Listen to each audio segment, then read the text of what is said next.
This is the Scots Whay podcast, and in this edition, you'll about to hear a conversation with the writer David F. Ross. David's is a fascinating story, as he only really started taking writing seriously in his 40s. To date, he has 2 published novels, The Last Days of Disco and The Rise and Fall of the Miraculous Vespas, which we now know are going to be 2 parts of a trilogy, the final one to be published soon, called The Man Who Loved Islands. And you'll hear us talk all about that and much, much more. As I say, David's is an interesting story, perhaps not typical, if there is such a thing as a typical writer's story. And you can't help but get the sense that he's mildly bewildered by all of this. But the books, apart from being cracking and entertaining reads, are steeped in music. The first 2 steeped in the music of the 80s in particular. And I thought that would make them particularly interesting to listeners to Scots Whay. Anyway, enough of me yakking on now. Here's David, and I'll see you on the other side of this. Cheers. Hello everyone, and welcome to the latest Scots Whay podcast. And joining us today is writer David F. Ross. Hello David. Hi Ali, how you doing? I'm doing good, and we're here really to talk about, you're 2 books in to your writing career, and I've read them both, and fantastic books, and very much music based, so I think it's something that our listeners will really be interested in. First book, Last Days of Disco. Say a little bit, well, first of all, say a little bit how you got into writing, because I think when I saw you at Edinburgh, you kind of said, I think that this was something that you were doing, but you didn't think it would take off, or you wouldn't have any expectations. Yeah, I mean, it's quite a long and slightly unusual story, which I'll shorten as much as I can. Writing was something that I was interested in and had exposure to through the architecture business. You know, we've written quite a lot of articles that are about architecture and design. We have to do submissions and things. So it was something that I had an interest in. When I turned 40, I had some friends and we were talking about things that you wish you had done, or you know, not probably imagining that you would ever get the chance. And I really had 3 things that I was interested in doing, and writing a book was one of them. The other 2, running the New York Marathon was one which I think is well beyond me, and playing for Glasgow Rangers was the other, which, given the way they're playing at the minute, might not be. You know, there's still a wee bit of hope there. But writing a book, I think, is probably something that a lot of people feel that they may be capable of. Sure. And the other 2 things were sort of jokey, but a period of time passed and I thought about that more, and I thought, well, you know, you can either have it sitting there on a shelf as a bit of a dream, or else you can, you know, get up and do something about it. Yeah. So circumstances helped a wee bit. We after the recession, we started to work overseas. I was sort of responsible for a lot of that. I was away for a long time and in areas that, you know, didn't speak a lot of English. So you find yourself with time on your hands, and that's really where the gem of it started. But you're right to say I had no aspiration to have it published. In fact, actually, I was quite anti having it published at one point, feeling that if I published it myself, I was tapping into that DIY punk ethic where I was in control of, you know, the cover. I was, you know, and if people liked it, then fine, and if they didn't, then equally fine. But it fell to Karen at her end of books in a slightly unusual manner. At the time, I was sort of addicted to Twitter, and we created a character who's going to come back in a future book. And we were sort of interested in this idea of whether you could keep a story going from 1 tweet a day from different people. Right. So just as a bit of fun, I was approaching people that I admired and folk that I knew, like Hardeep Singh Kohli and some other writers, to say, I'll write, here's the backstory, I'll write a tweet, you write one, we'll see if we've got a story at the end of it. Okay. And Karen, in her position at Arcadia Books, was following the character and following the story, and she had, I didn't even know it was a she at the time, she'd said some quite nice things about it. She asked me if I would review a book for them by a guy called Danny Rhodes, which was slightly an unusual book for Arcadia. Okay. And I'd said to her at that point, look, that's not really what I do. I don't have the patience, I don't have the time, and I wouldn't want to do the guy's book a disservice. But she bagged away at me, and I eventually did it, and the guy really liked it, and he used a bit of a quote from it. Right. So seeing a bit of an opportunity there, I'd said, since I've done that for you, would you read something that I've written? And she now tells that story that her heart sank at that point, because she thought, this is a guy I quite like, and at some point I'm going to have to go back and tell him this is absolute rubbish. You know? But on the contrary, 3 days later she came back and said, has anybody ever offered you a deal for this? And I said, no. No. Had you sent it to anyone else? Or were they I hadn't sent that to someone else, but I'd sent an earlier written thing under a bit of duress, I have to say, to Jenny Brown Associates. Yes. And there I met a guy called Stan, Mark Stanton, whom a lot of people know. And Mark and I got on really well, and for a period of a few months he tried to shape this earlier thing I had written into something that he could sell. It wasn't really something I was particularly comfortable with, having an agent, but I really liked Stan, despite the fact he's a Celtic fan. I really liked him, and we got on well. And that's modern Scotland. Well, that's true. That's true. Incidentally, his boy plays for Hibs. Mark, what's the boy's name? It's terrible. I can't remember his first name now, but it's the boy Stanton that plays for Hibs. But I looked back at that, and they eventually got some interest from Polygon, I think, who ultimately declined, and he handed me all the crit letters back, and I said, look, I can't disagree with any of that. You know, I thought what I'd written was rubbish. It was in the first person. It was as complicated a time structure as a Quentin Tarantino film. You know, it was just, you know. But I mulled over the letters, and I thought, right, I can either compartmentalise all that and say I've at least done what I set out to do, or else I could take something out of the criticism and try and write something else.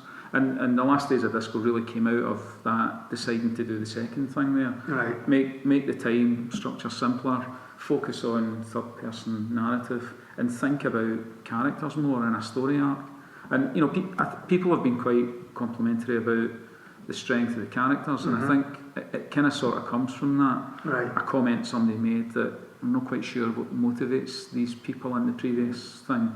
So I spent a lot of time thinking about that, and probably the reason that it's maybe got a trilogy in it is the character, that people have got an interest in what they do, or what they do next. Yeah, I think that's the thing, is that the characters, Last Days of Disco is the first one, Rise and Fall of the Miraculous Vespas is the second, and there is a third part to this, The Man Who Loved Islands.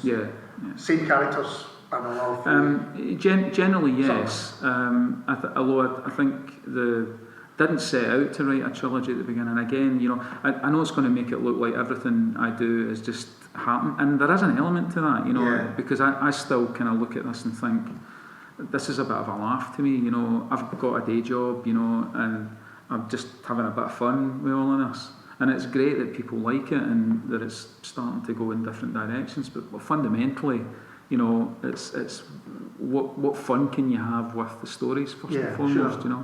I don't try to take it too seriously. But I'd written, to give an example of that, the last line in The Last Days of Disco is a throwaway line from me saying, Joey Miller will return in The Man Who Loved Islands. I don't even know why I wrote that, and as I've said earlier on, I quite liked The Man Who Loved Islands. Sounds like a James Bond film. At the end of all the James Bond films, they used to say James Bond will return. So I'd written a title and just I kind of throw away a line to finish it off, and all of a sudden the publisher's saying, right, you need to go on and think about the next one. But at that time I wasn't really ready for something that continued on directly. So, if anything, The Rise of the Miraculous Vespas is a wee story out to the side, if you know what I mean.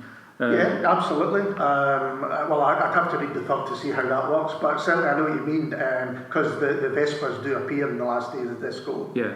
But they're kind of bit parts and then Yes. there's different. I mean, what the two books, and I would imagine all three, reminded me of was the Roddy Doyle trilogy, Maritime books. Because in a similar way, you had the Rabbit family, but you focused on different members in each kind of novel. And there was a sense of that, I think, in those books as well. Yeah, I mean, that if they come anywhere close to hitting the heights that those books do, then I would give up tomorrow. But I think, I mean, another stimulus for the writing, I suppose, is even though I'm a Glaswegian, I live in Kilmarnock. I've lived in Kilmarnock for a long time, and at the time I started writing the books, Kilmarnock was going through a really, really difficult time. It was the aftermath of a programme called The Scheme. Now I grew up in the area of The Scheme, and I think like a lot of people there felt it was unfairly unrepresentative of an extreme side of that area. Not to sugarcoat it, but people in Unthank and people who lived at that point still had their own hopes and dreams and aspirations, and I found it a really good place to grow up. It was funny, and I'm not shying away from some of the more negative sides of that, but for me that was just working class life.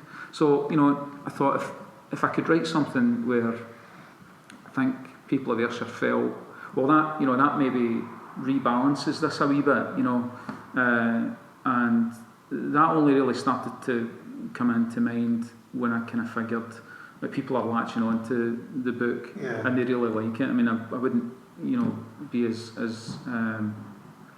self-indulgent as to think that was a stimulus at the very beginning, but the minute it started and the minute people thought, I remember a lot of these places in Kilmarnock, and they kind of felt that it was theirs, then I started to think, see if you had three of them, and it did aim at the lofty aspirations of the Barrytown trilogy, then that would be great.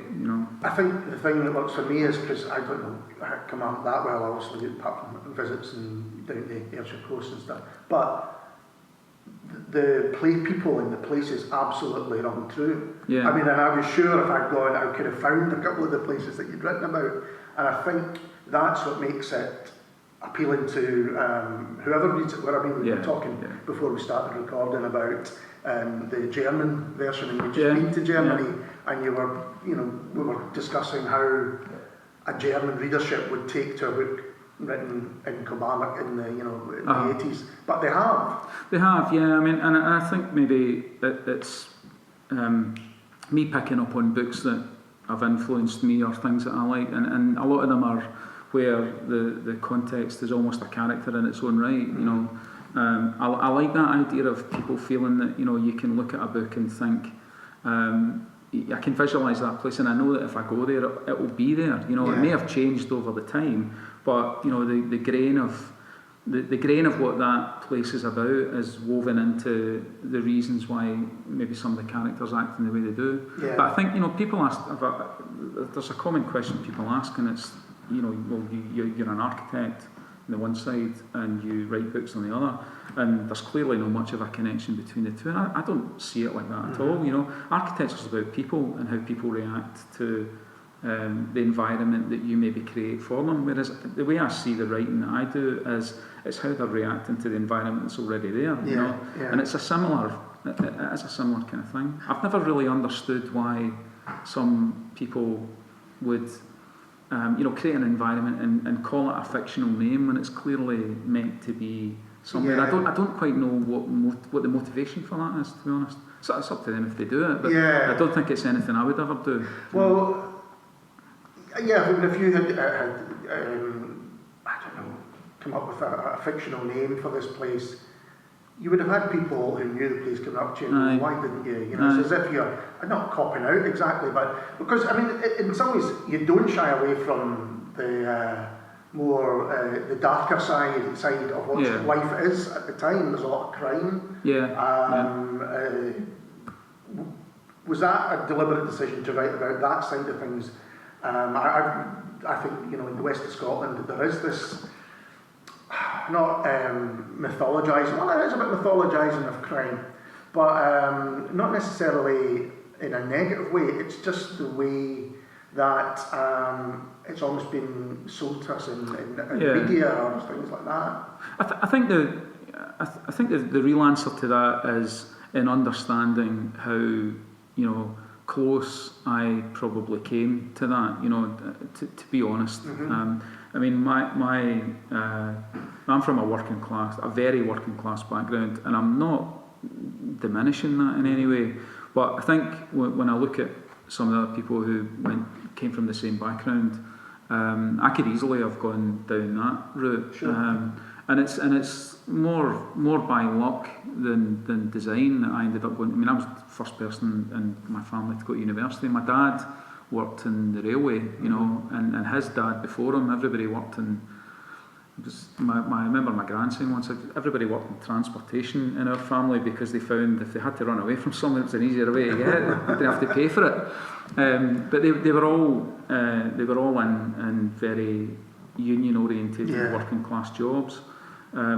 To the point where I remember having a conversation with my dad about going to university, and he thought that was a wee bit of a betrayal to the family because it was a thing that people who supported the Tory party did, So it was very much by accident, and I think I've now got a role and a responsibility in Ayrshire through with a number of different people who go into the schools and influence some of the kids. And maybe finding a different route, and it's trying to tap into people's creativity as opposed to their ability to pass maths hires, and it's an incredibly creative place, as almost everywhere is.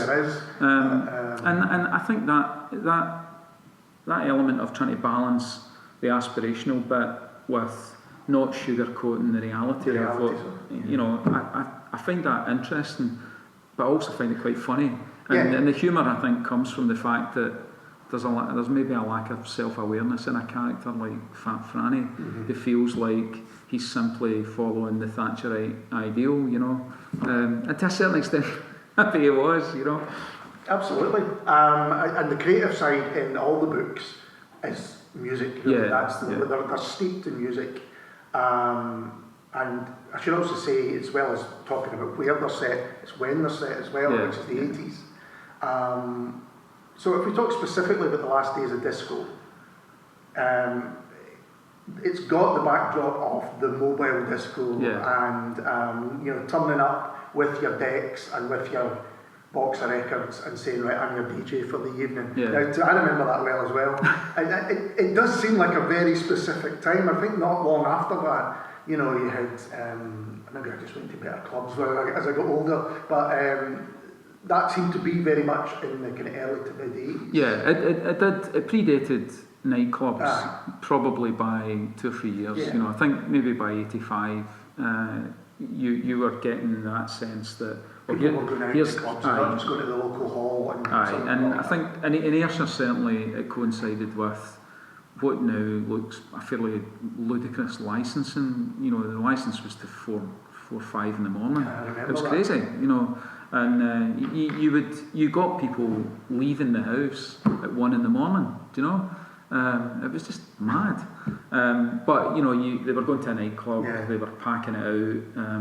The licensing thing had changed, and because they were going repeat business and they go back to the same place all the time, then you've got a DJ there who is in a tiny wee booth, but the records are all there, and you're not catering for a party mix that you don't quite know who's going to turn up. You're sort of playing records that people want to hear, so you need less of them. And it's clubs at that time, I'm sure you remember yourself, clubs at that time had a reputation for a certain type of music or a certain type of DJ or Whereas what I remember from people rocking up doing the mobile disco was they played the records they had because they really didn't have tons of them either, and it didn't matter if it was, but it was a real mix of crowd because there was nowhere else to go as well. So the boss would get up when the Bauhaus came on or whatever. Why did you decide that this was going to be the backdrop to the book? Well, I think the just to go back to the time frame, the 1982 for a whole host of reasons, I felt was quite a pivotal time. You know, not only just for me personally, but I think maybe politically, you know, musically, Definitely. it's an interesting year, just simply because you're moving sort of from one era to the next. Also, and I know this is more a stimulus to the Vespas than Last Days of Disco, but you had that time with the Postcard Records where Scotland was really the centre of, for a very brief period of time, Scotland was the coolest place in Europe for music, and you had all these record companies coming up and signing bands who, a lot of them are my friends now, you know, on ludicrous amounts of money, you know, knowing probably that we're never going to get it back. There's something about that mix, you know, and then you had the Falklands War in the background, which I think was an interesting thing to play as a sort of third storyline. You know, that kind of whole thing about being 18, coming into that environment, feeling that you've got your entire life in front of you, but not really knowing what you're going to do with that. You know, so you've got the odd hopes and dreams, but you've got fears and concerns, and then out of nowhere, you know, there's the brief possibility that you might end up getting signed up for national service. So the stimulus, I think, for the book in the Falklands bit was a conversation I had with my dad at that time, where he felt that's what they should do. And I thought, man, national service, you've got to be joking, do you know? Yeah. But briefly, and I think there's been a few people who've written to me afterwards saying, I remember that, and I remember feeling that the call-out papers were on their way. And it was a very real thing, do you know? Actually, you know, signing up at that time, he was about 3 years older than me, and thinking, is that a possibility? Is that a possible future? But yeah, I mean, you know, I think from my own personal point of view, the Jam split up, the Clash, Joe Strummer went missing, if you remember rightly. And, you know, you've got the New Romantics coming in, which I wasn't really all that interested in. So when you put it all together, you think for a 6-month period in 1982, it's a really interesting thing to contemplate. And also, with the benefit of hindsight, looking back and thinking the Thatcher years could have ended without, if the Falklands War hadn't happened, I think the popularity of Thatcher's government at that time was definitely on the way, you know. So there's the final bit of the book, which looks at her statement down the line, you know, was intended to try and make it look like actually the only person who won out of this was her, you know, which is a strange way to look back at that whole time. What's interesting as well is at that time there was no real sense that someone was going to make a living as a DJ. No. However, when you move on to the rise and fall of the Miraculous, well, actually, there's a scene I do want to talk about in the Last Days of Disco before we move on to the rise and fall. There's a scene which feels like it might be real to me, where they go and play. Is it Orange Lodge or is it the Masonic Lodge? Masonic Lodge. Yeah. And it all kicks off. Is that? Oh no, sorry. That I think there's two. There's a Masonic Lodge and then there's a Conservative Club. It might be the Conservative. The Masonic Lodge one was I'd never in my own DJ years did anything in the Masonic Lodge, but the Masonic Lodge at that time had this mystique about it, and it was kind of connected to the feeling that, you know, the police were part of the Masonic Lodge. So there was this kind of urban legend had grown up about what happens inside the Masonic Lodge, and in Kilmarnock it's in a very central location. It's still there, in fact, and I just that was a completely made up scene, but just the fact that I thought it'd be quite good fun to play on this, you know, this sort of urban legend about goats being slaughtered and policemen, you know, bringing in virgins to be slain, and I thought it'd be quite good fun to play with. But the Conservative Club one, Conservative Club, I think about it. Aye, that was maybe a wee bit more drawn from reality than some of the other ones. We worked in a Conservative Club and the Labour Club in Kilmarnock were right next to each other, and one of them was an old converted building, the Conservative Club, quite a handsome building, you know. I don't know if this is a metaphor for the parties at that time, and the other one was a decrepit concrete stained thing that looked like it was falling into the river, which has now been knocked down, and that was the Labour Club. And we took this booking for the Conservative Club wrongly thinking it was in the Labour Club, you know. So got there, was a bunch of people who broadly represent the characters I've described, and it did all just sort of degenerate. Yeah, you know. and basically the audience isn't getting what they expected. DJs aren't getting what they expected. And they're deliberately trying to noise each other up. And the only thing that I've added into that, obviously, is Fat Franny's crew sabotaging the whole thing and them getting arrested. But it did end pretty badly that night. You know. Well, there's a lot through both books. There's lots of scenes like that, and you said, you know, you were having real fun doing this, and real fun writing it, and they're really fun to read because you know you can just imagine how the set of circumstances arise where, you know, it's any small town, not even a small town, any town. Yeah. There are various tribes, and you think, well, I know who I'm with and I know who I'm against, and when they clash for whatever reason, I mean, West Scotland's full of that stuff, it can really kick off. I was wanting to move on to the rise and fall of the Miraculous Vespas because this was a time where the idea of making it in a band, as you say, was a tangible thing, was something that, you know, get a guitar, get a group of pals, and it is possible that you'll get a record. Get a good haircut. Good haircut, smart shoes, and you're off. Yeah. So why did you decide that was going to be the focus of your next book? Well, I think when we talked with Karen, my publisher, about how to follow this up, I did actually want to do something that brought the characters of the Last Days of Disco up to the present day. Right. I wasn't quite ready to do that at that time, and I thought I'm friendly with Bobby from the Bluebells, and you know, it's not.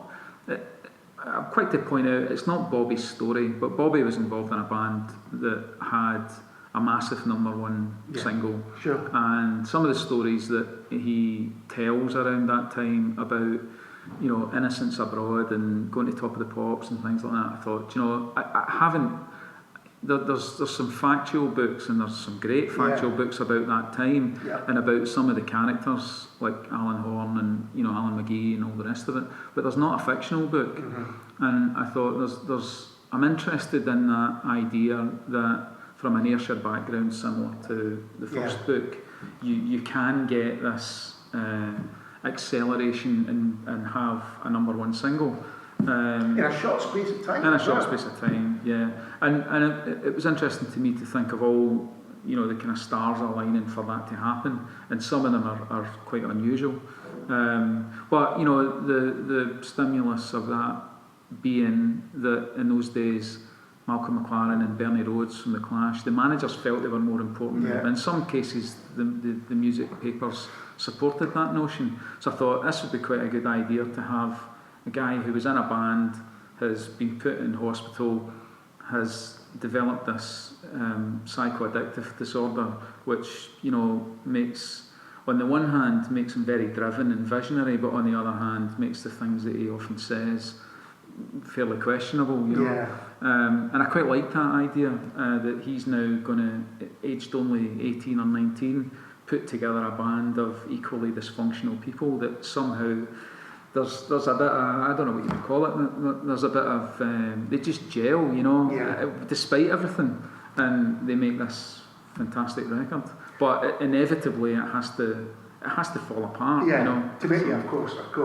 But I thought that was really interesting because most people would, I think, concentrate on the band and the dynamics of the band, and that's all there. But to have this character of the manager who kind of overlooks and feels that he's in charge, even when somehow maybe he's not in charge, was an interesting take on it. And I absolutely, particularly, I think, with Alan Horn, you know, you can see echoes of that there. I think the where it's got a similarity to maybe the Last Days of Disco is there's kind of 3 storylines going on, you know, and the backstory of, again, that sort of criminal element, I think, was really important because I started to understand how difficult it was for an independent record to get to #1, even in those days, you know.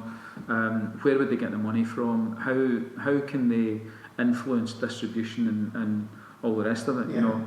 And there was always stories about, you know, from all levels of the music business, being, you know, criminals being heavily involved in it. Well, I mean, the money thing was the one I thought, right, where could we get the money from? And I thought it'd be quite good to have. Glasgow had a thing called the Ice Cream Wars at that time. I remember thinking that was ultimately not funny in any way at all. But initially, when you hear about that, I thought, what, there's people fighting over ice cream routes. I'll come from Joy. So you know. So, you know, to try and find a way whereby they're being, without the band knowing it, they're actually being funded illegally. And the other thing I thought was, you know, I am quite a soft-hearted guy. I thought Fat Franny get quite a hard time in the first book. I thought, is there any way that Fat Franny could be resurrected here as potentially one of the heroes? You know. I think, again, back to what I said earlier about mythologising of crime. What I mean by that, and it's almost a self-mythology. It's like, because in the same way that the Vespas are starting to see themselves as kind of glamorous, so sort of, you know, Franny and some of the other guys see themselves as they're local characters, they're known men, and there is a kind of local celebrity attached to that. Well, I mean, I probably assuage my guilt about that a wee bit by looking back at the books and thinking, whilst I think they're painted hopefully fondly in some respects, you know, people looking at the books and think, well, you know, I really wish I was Fat Franny, you know. There's circumstances, there are things which happen which, you know, are correct, you know, it's not like anyone's getting away scot-free. No. And you're talking about Bobby Bluebell there, and we were also talking about different ways of promoting books. You came out with the Vespas hit single, It's a Miracle. Yeah. Which I think he wrote, didn't he? I was kind of faced with a wee bit of a dilemma there, because I thought, you know, I've either got to describe the record that gets to number one, and I thought, well, I can do that, you know, but it was trying to get into the spirit of, you know, people not necessarily imagining what that record would be like. And then I thought the idea, I said to Bobby, what about you writing a song that we could put on a download code? And because there are real people in the book, you know, Billy Sloan is in it, you know, and I like the idea of getting, weaving it into a point whereby, without it falling in that kind of Spinal Tap side, that people do think that this is, I think you can get away with some of the absurd things in it if it's based on some degree of reality where people are thinking, well, actually that could have happened, you know. And you definitely at that time couldn't have got anywhere without a record without Billy Sloan playing it. So it's right that they were all sort of involved in the gig circuit and all the rest of it. But the idea was to try and, it started off, maybe we could write a song. I would give Bobby an outline brief and some of the things that I had in my head about how it might sound, and he would maybe try and turn that into a record, and if we could, we'd put it on a download. And I was originally thinking, I'll just stick it on a website or something like that. But when we started to send it out and plan for the PR, I don't know why I did it, but I said to Cam, is there any chance we could make this a record, you know? And to be fair to her, she said yes. You know, spent probably more on the production of the record than the production of the book. But now it's gone full circle, because the Vespas reappear in the final book, which I'm happy to talk to you a wee bit about that in a minute. But because the German company have bought the second book as well, the Germans now want to reprint the record, but with a different B-side, and have Bobby come over and support the tour next year, which is great for him, you know. So rather than a local band playing to support the book launches, then Bobby will come over and play. And I'm doing something for Book Week Scotland on the 24th of November, where, and again touching on different ways of making an audience interested in your books. Hardeep Singh Kohli who's a friend of mine, is doing the Q&A, but we've approached a local band to be the Vespas for the night, so they're going to play the song in one of their own songs. Really? So you know, it's if we ever took it out, it's in the Dick Institute in Kilmarnock. Unfortunately, and slightly unbelievably to me, it's sold out already. There's a month to go, and the band's family don't have a ticket, and you know, so we just come back on holiday last week, and I'm getting notes through from people saying it's sold out. So that was the reason why I was saying earlier on, when we do the book launch next year, I'm going to try and do something that all these people can come to. Yeah. Because you know, a lot of the people, particularly locally in the area, have been really supportive, and it's a shame that, you know, in some respects, I'm not going to be able to go to this one. And these are books, I think, that lend themselves to live events for all sorts of reasons. One's, I think, when you hear the stuff read out, because the dialogue's great. Yeah. You know, I mean, you capture the voices. Thank you. Spot on. So they're great to hear, but also you've got this music that, well, you could have the Vespas as the Vespas, but then you've also got, I mean, you actually put playlists in the books, don't you? I mean, if I remember rightly, you've got playlists there. Well, I mean, that started off being something that I thought would just be quite interesting, you know, to give people who liked the book an understanding of the things that inspired it. And the second one was more, right, here's some of the things that actually have inspired the band. Yeah. The third one actually is more directly related to the story. You know, so I know I'd sent you the list, I haven't had a chance to look through it yet, but one of them is going slightly off tag, the theme song from the Adventures of Robinson Crusoe, which is 1964. Yeah, and people will remember that programme. Yeah. And it's the programme itself, and the book's quite important to one of the characters. So it's starting to maybe use the music as more a stimulus for some of the ideas of the actual storyline. Whereas in the first one, it was just stuff that, it was a collection of things that were referred to in the book. And I thought, well, if we take that idea on a wee bit in the second one, and the third one, it's more intrinsic to the story, I think. I read it was in the first one, it was almost like this could have been the records that have been taken out to be played. Yeah. In the second one, it was exactly that. It was the influences on the Vespas, obviously. I mean, I listened to, because they are Spotify playlists. Yes. People can go and find them.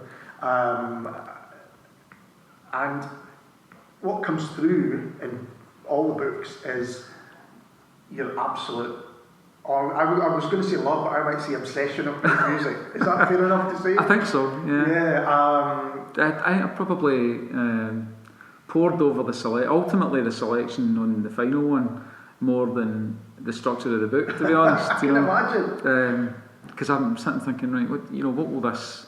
I think there's a few more songs in the final one. The book's a wee bit longer as well. I thought, if this is going to be the wrap up of it all, I started to think that, if people are interested and they go and discover. I mean, there's some obvious songs in there, but there's some quite obscure ones in it as well that I think are important to the story or the characters. And I thought, how great would it be, if people think, right, I really like the book, but I'm going to go and try and discover a bit more about that band, or And I suppose that you can lament the loss of vinyl and all the rest of it, but the flip side to that is the good thing is all these things are so easily found and accessible now. Well, the first track on the first Spotify playlist is the Jam Doing Eat Whay. Yeah. Which is a great version of that, which I have heard, but not for a long time. Yeah. And as you say, you can go out and you can find these things, and you can make connections with them. But I'm interested, being obsessed by music, did that also have an influence on you when you decided you were going to go to university, the first person in your family? Yeah. Well, the fact that these bands were doing things that perhaps previously had seemed unattainable, was that an influence in any way? You think, I can do something different. I don't have to maybe, do what's expected, perhaps. Well, definitely. I mean, I think one of my regrets really is never having learned to play a musical instrument. The problem I had with that, I think, is I don't have a long attention span. And for a year, I think probably when I was about 13 or 14, I took a few guitar lessons. And it was an acoustic guitar my mum had bought, and she found an old guy who looked a wee bit like you, actually. And I was along there, and I wanted to learn how to play Ramones songs, which would have been a hell of a lot easier than what he was trying to teach me. But out came the Eric Clapton songbook, And it kind of, I know that you have to kind of go through that and learn how to play it properly, but it kind of just turned me off, really. I'm not sure that's entirely right though, because the Ramones, I don't think ever sat with the Eric Clapton song before they let it play. No, that's true, and I think maybe had, and you know, I think this is probably Bobby's experience. Had I had a group of mates together who all felt the same way, then you know you overcome that and you just have a go. You know, my mates at that time were football driven, you know, and I played football a lot, and so that was a starting point for me. I kind of wanted to be David Cooper first and foremost, and then when it was clear that was probably going to be beyond me, well, definitely going to be beyond me. I mean, I played at a reasonable level, but it was never going to be professional. And you start to think, you know, then I wanted to be Paul Weller, you know.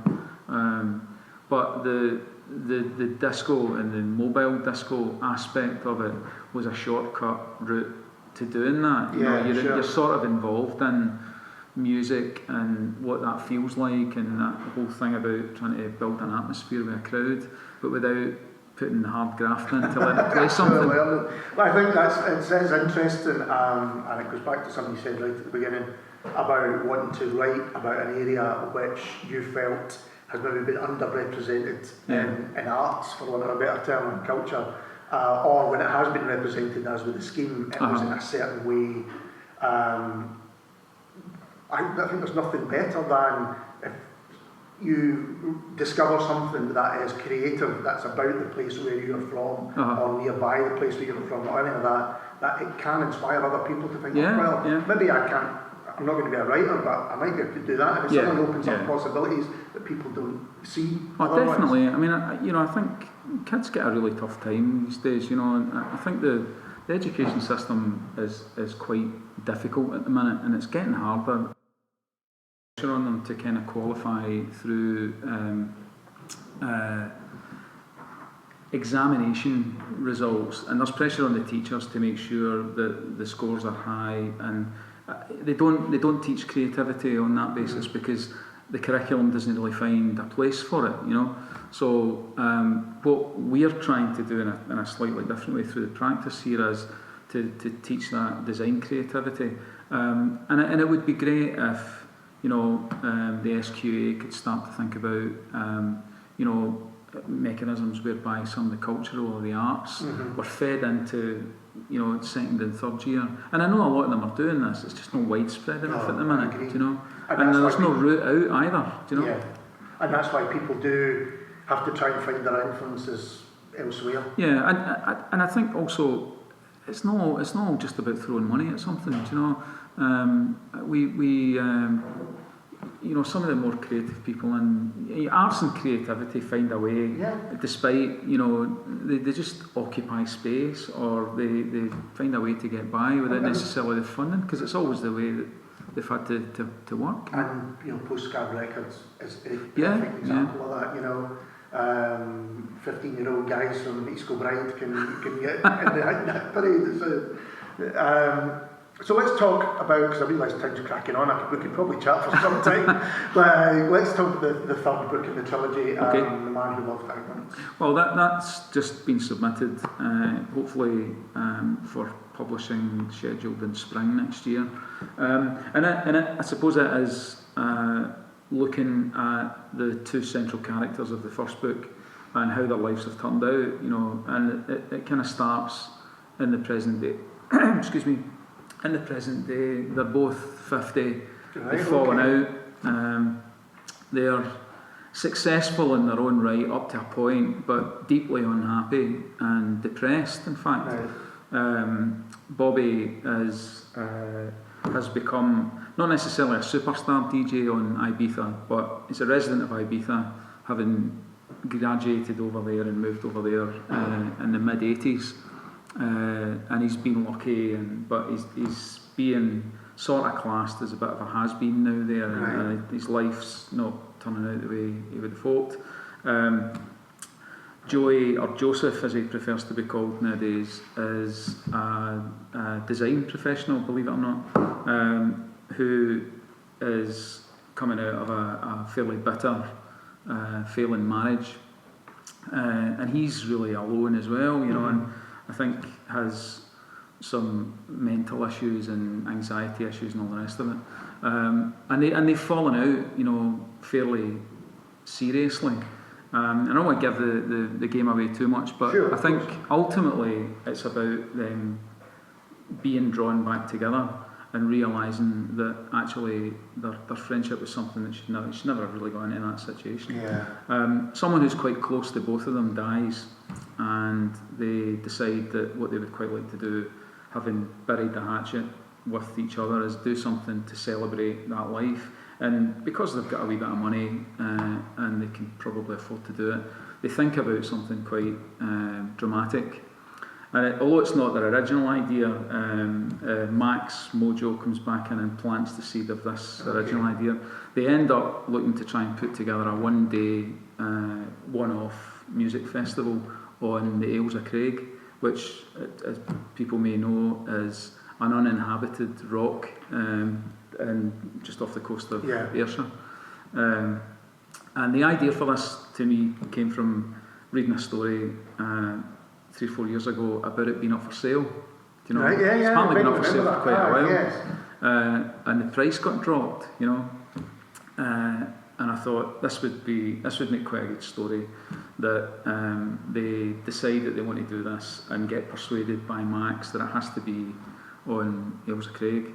And then they've got the logistics of how do you get people over, how do you build a stage, how, you know, but they're determined to do it, and it becomes a big worldwide social media exercise where they end up, you know, Max is trying to claim independence for Ailsa Craig against the whole Scotland, and it becomes ends up in Parliament. So the real people in this, we've had a bit of fun with that as well, because the Vespas are persuaded to reform and come back, even though they haven't spoken to each other and they're all over the world now. And they get persuaded to do this, and I think the bits that I quite liked about this was it seems like quite an absurd notion, but when you start to piece it together, you think, well, all of this is potentially possible, because despite what we've just said about something else, if you do throw enough money at something in that respect, you can actually carry it off.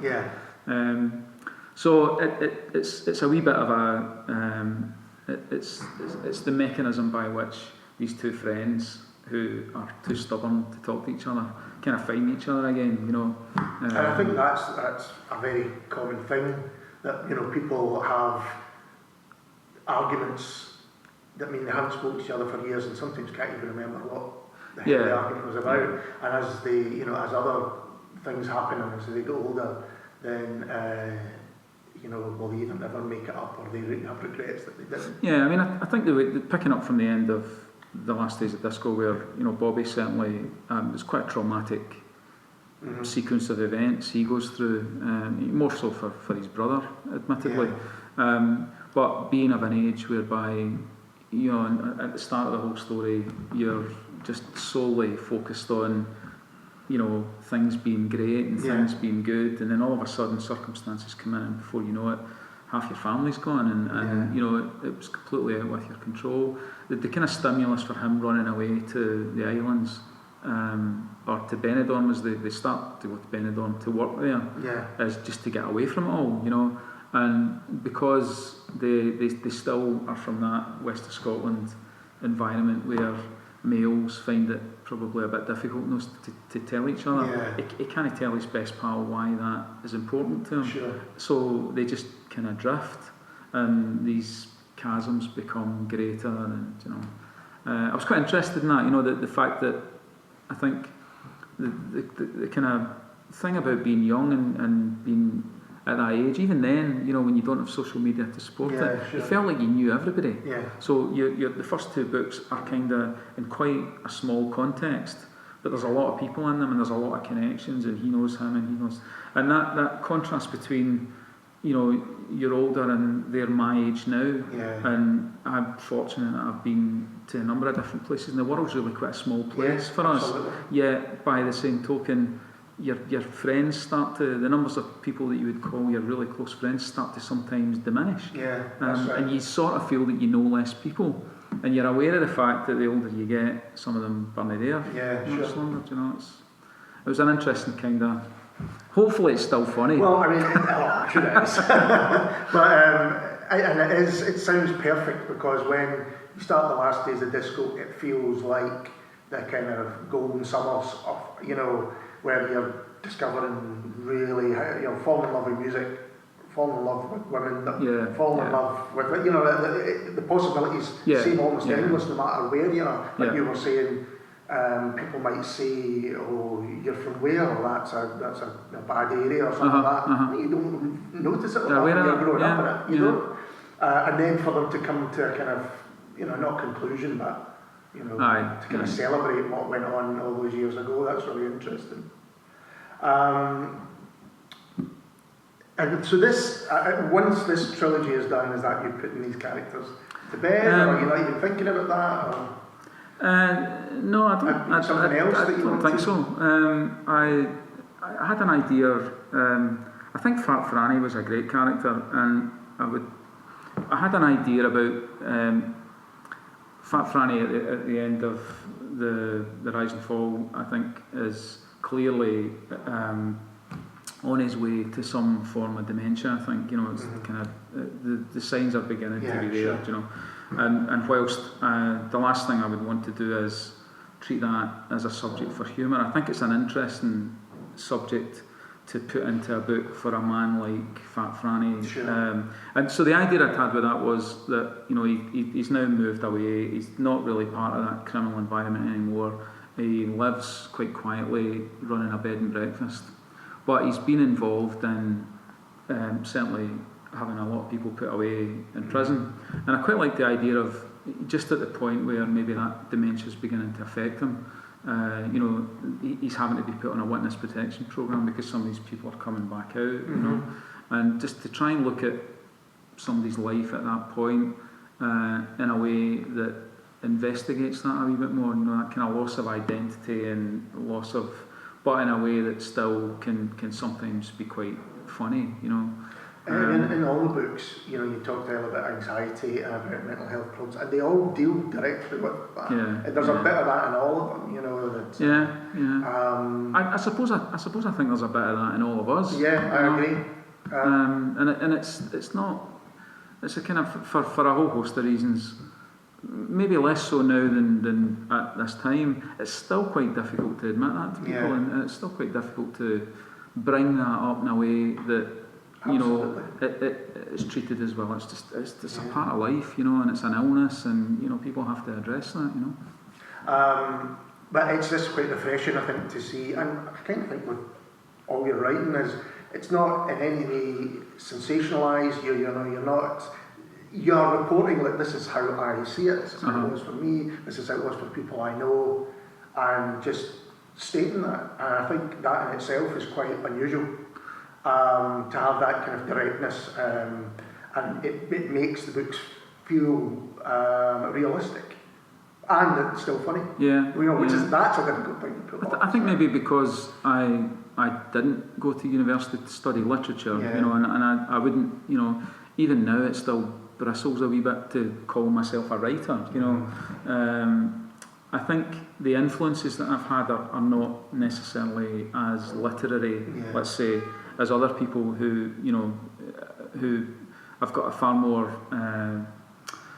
understandable grasp on that structure. The influences from me are probably still television. Like Steptoe and Son, and going back that far, and that whole thing about being trapped in a situation that ultimately people are trying to find their way out of, but can't because of society or a relationship, or Steptoe and Son, I think, is just probably the greatest bit of writing in any kind of situation. Or even Only Fools and Horses, that's the same. And Only Fools and Horses deals with a number of different characters, but they all kind of, despite what they might say, they all care about each other. They all they're all kind of stuck with each other in a way which is really warm, but is also sometimes they'll think, frustrating. Exactly. Well, I know time is cracking on, but you said that you kind of bristle somewhat when you even calling yourself a writer. Just to go back to your experiences in Germany. You were saying that that situation was almost surreal for you, in that not only were people buying and reading your book in German and in English in Germany, but that folk were coming up and asking for your autograph. And you must think sometimes, is this am I in a dream here? Or? Yeah, I mean, it does feel a bit bizarre, let's say. And the German experience, great though it was, and I would never have missed it. And it's clearly going to continue. I mean, I've had invites to do festivals next year with the new one already, that are not necessarily connected with Random House. But yeah, I mean, it's strange, but we had a good time, and I enjoy talking to audiences, enjoy talking about the books. I think because part of my job here is about presenting ideas, I'm kind of comfortable with, how you communicate with people on that front, and you find a common language when you work overseas. You find it's either through football or it's through, some sort of connection, and music's a great one for that. But I hope I'm going to be able to say this. I don't want to you have to bleep it out. But the funniest thing for me was 4 nights running in Germany to have to. I was reading a passage out that had a reference to someone being a fanny, and having to explain 4 nights running what the concept of fannying about, because there isn't really a comparable concept in Germany. Why not surprised? And I was sort of, multi-efficiency straight down the line. I was trying to explain to them that at that time, maybe even still, fannying about was an aspirational thing for a teenager, where you wanted to try and get paid for something for doing nothing, so you fanny about, and the guys felt that being mobile DJs, even though you only get paid £30 a night, you're getting free drink, you're effectively not working for it, even though some people would, it's doing something you enjoy, and that those sort of cultural shifts I found really interesting, and the swearing as well, somebody came up and asked me to sign a book with as many Scottish swear words in it as I could think of. And that's a lot. And that's quite a lot, but they kind of really gravitated to that. And at the end of it, I thought, this is just brilliant. It's so that I don't know. I'll probably get a kick up the arse if anybody hears this bit, but just to let you know, the National Theatre for Scotland have acquired the first book. You maybe knew that anyway. Right. So next year, I think, is maybe a wee bit about seeing whether that turns into a production, maybe like Our Ladies. That's what had been suggested to me, because that's an Alan Warner book that's perhaps, and it was a great success, written in a similar kind of sort of. So that's because that's this year's book done.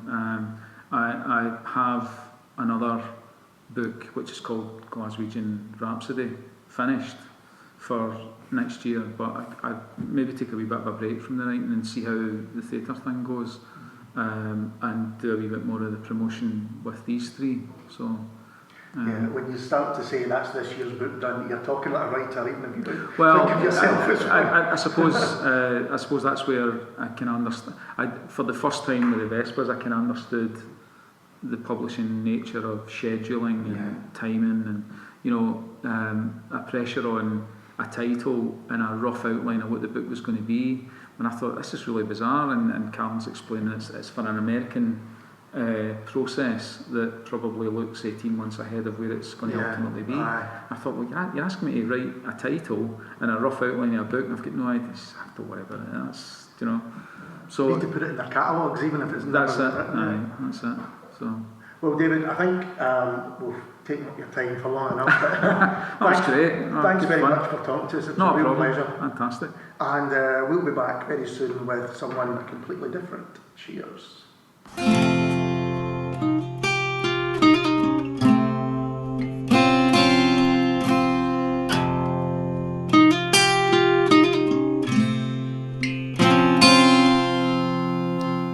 So that's our David F. Ross podcast, and it was a really fascinating and enjoyable conversation one which I feel if we didn't cut off could have gone on for hours.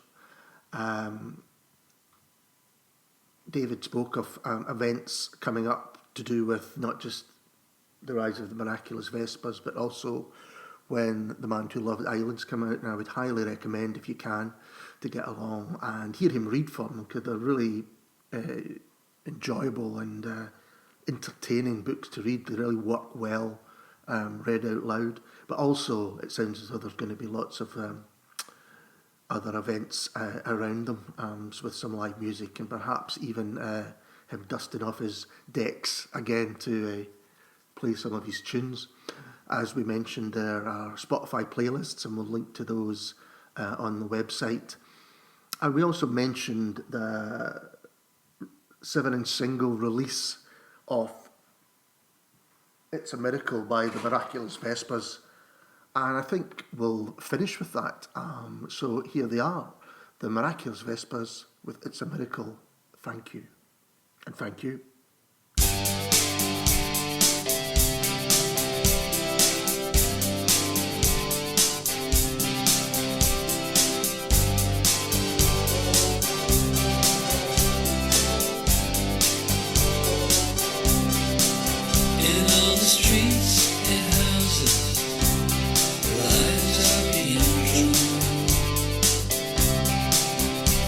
There's ghosts in the towers and high on the lawn, while the winds are blowing and the leaves are growing green and snow. It's the miracle. I know that this is forever. Thank you. It's the miracle. I know that this is forever. Thank you. It's the miracle. I know that this is forever. Thank you. The miracle of love. Thank you. The miracle of love. Thank you. The miracle of love.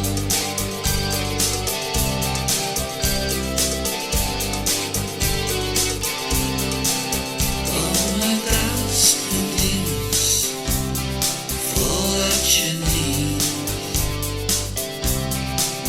like a bee dreams of flowers. You reach to me, so my mind's betraying what I'm really saying. If truth be told, it's the miracle. I know that this is forever. Thank you.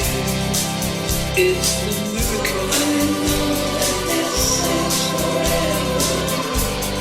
Thank you. It's the miracle. I know that this is forever. Thank you. The miracle of love. Thank you. The miracle of love. Thank you. The miracle of love.